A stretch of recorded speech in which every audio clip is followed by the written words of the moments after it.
Howdy folks. Today's video is going to be slightly unusual and almost certainly not what most of you were expecting. I know it looks like a World of Tanks video, and there is World of Tanks in it, but it's not a World of Tanks video because this is a World of Tanks and War Thunder video. Yes, that's right, it must be the year 2032 already. Get your annual War Thunder jokes in while you can.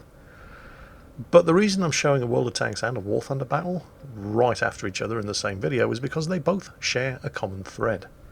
And that thread is speed. Ah, yes, Jingles.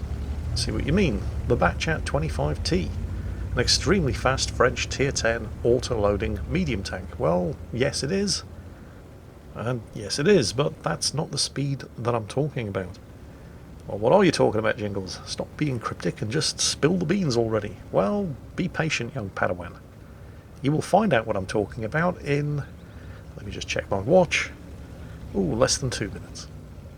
Dark Pod is our Batchat driver for the day. Nice little handbrake turn there, ready to cover the corner. This is only the third game that he's ever played in the Batchat. And on this particular occasion, this was his first game of the day in the Batchat, so he's playing for his daily double. That old double experience bonus for the first win each day in every vehicle that you own. This is encounter battle on mines, by the way, so there's only the one cap circle over there, covered by plenty of friendly tanks, enemy artillery already spotted. Not hanging around to try his luck with a second shot. There don't seem to be a lot of enemy tanks contesting the cap. It's certainly covered by plenty of friendlies. There are 3 friendly tanks inside the cap circle already.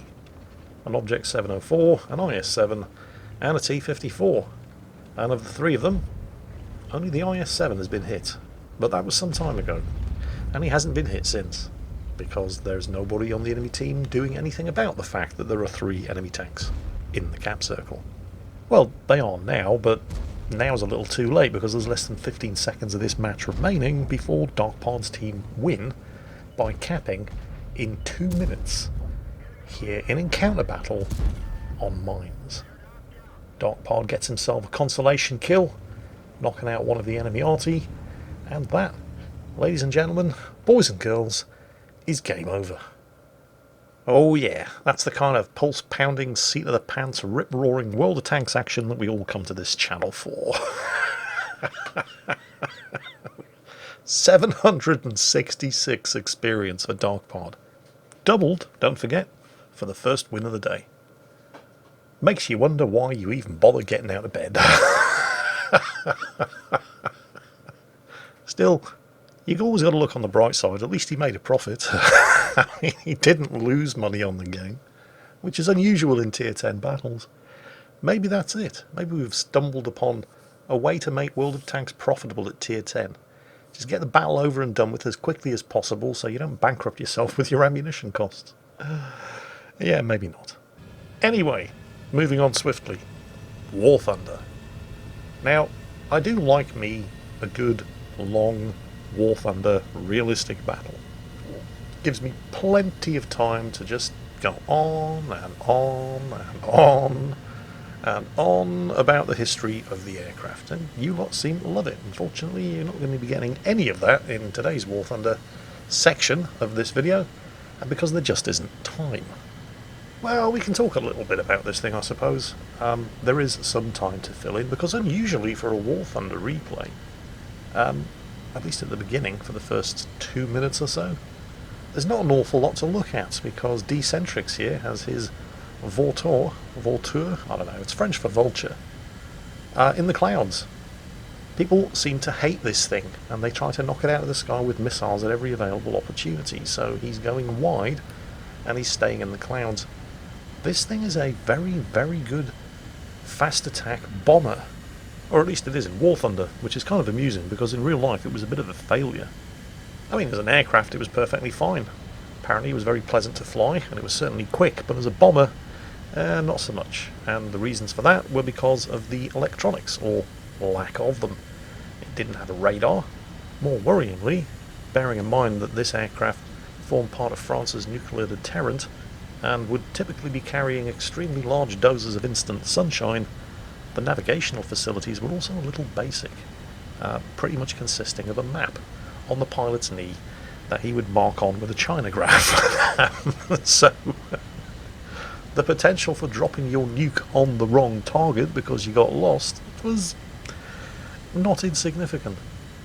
This thing did not see a huge amount of service and was soon replaced by the Mirage 4, a much more capable aircraft. However, here in War Thunder, it's very distinctly not crap, as Decentrix is going to show us here, as he lines up his Vautour, or I'm just going to call it Vulture because I'm probably mispronouncing it, on one of the enemy bases.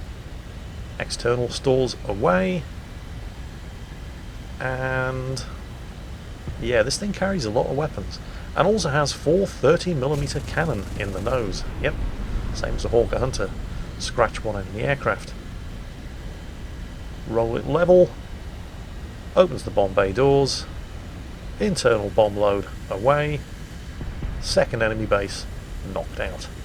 And you know what? Hats off to Decentrix, because in-game this thing doesn't even have a bomb sight.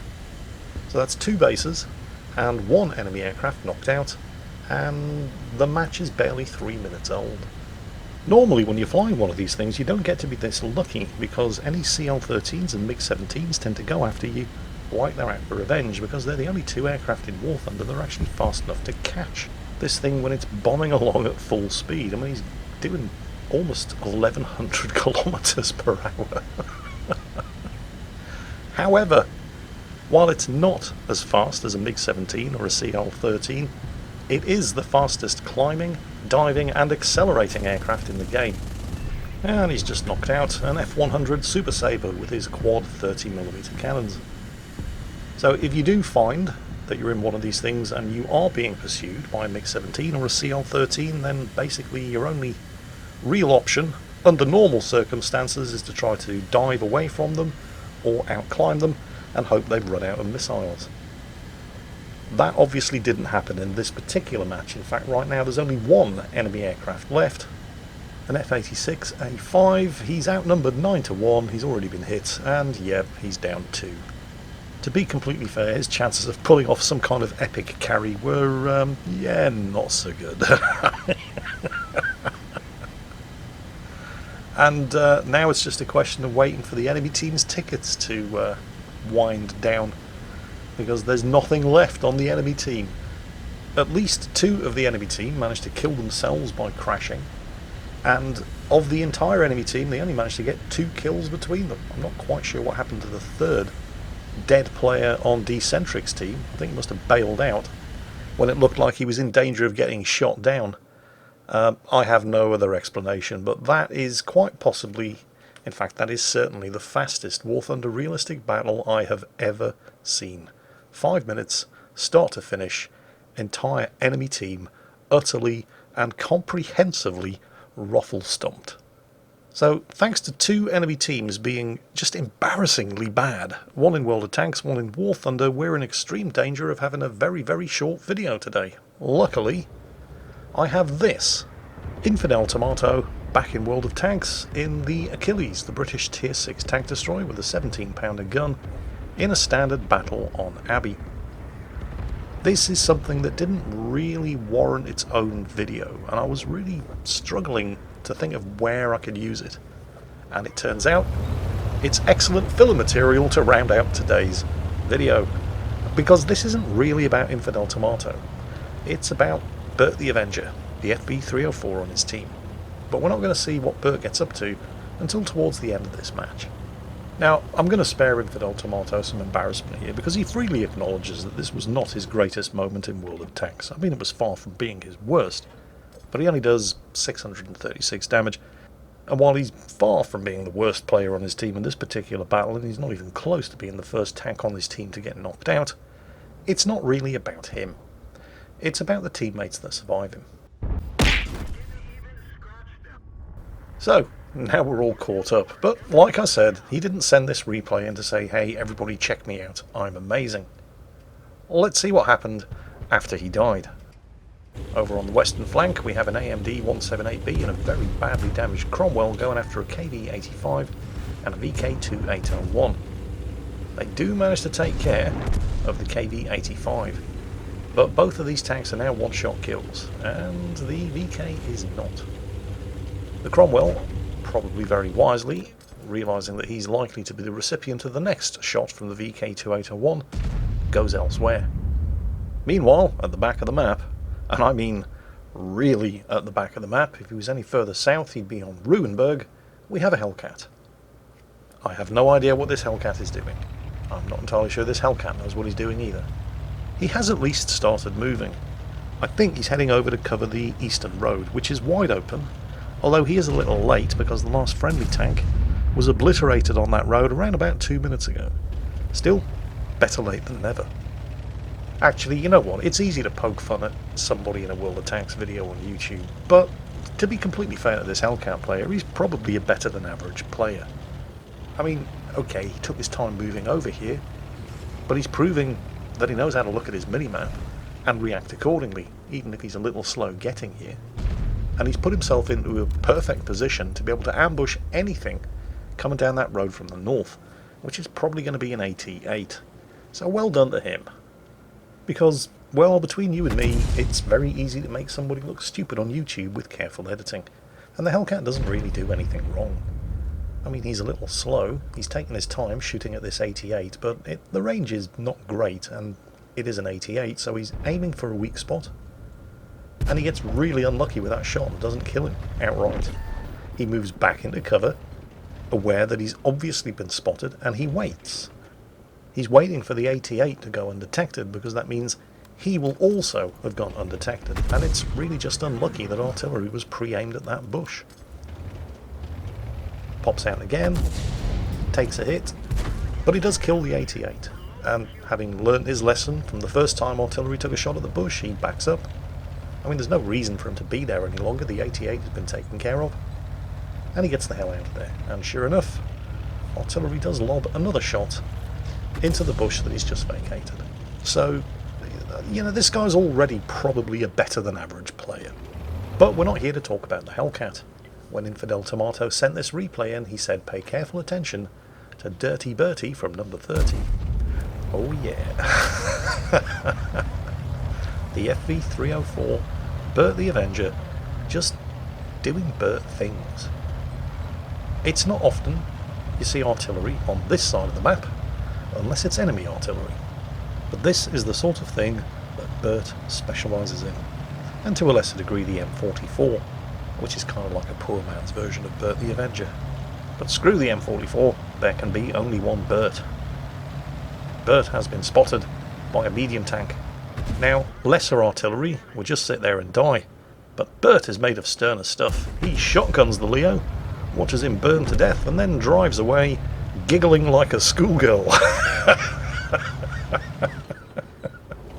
Because that's just the way Bert rolls. Now the team are actually holding on to a slim lead, they're 1 kill ahead. And then, shock horror, somebody actually gets another kill. So they're now 2 kills ahead with just 2 enemy tanks remaining, and they outnumber them 2-1. But never underestimate the ability of your team to snatch defeat from the jaws of victory.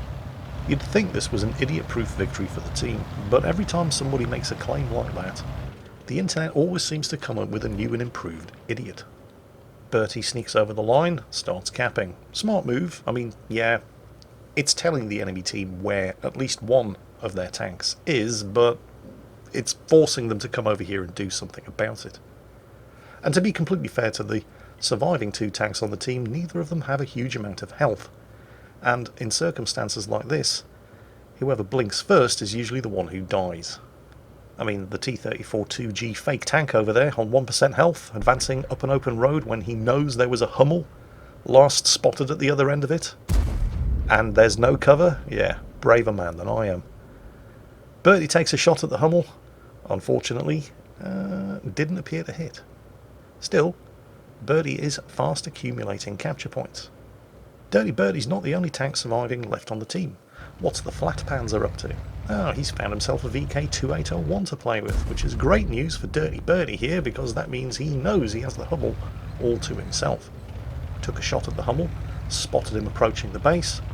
Again, didn't hit, but he didn't take any damage in return, and he has not yet been forced to leave this capture circle.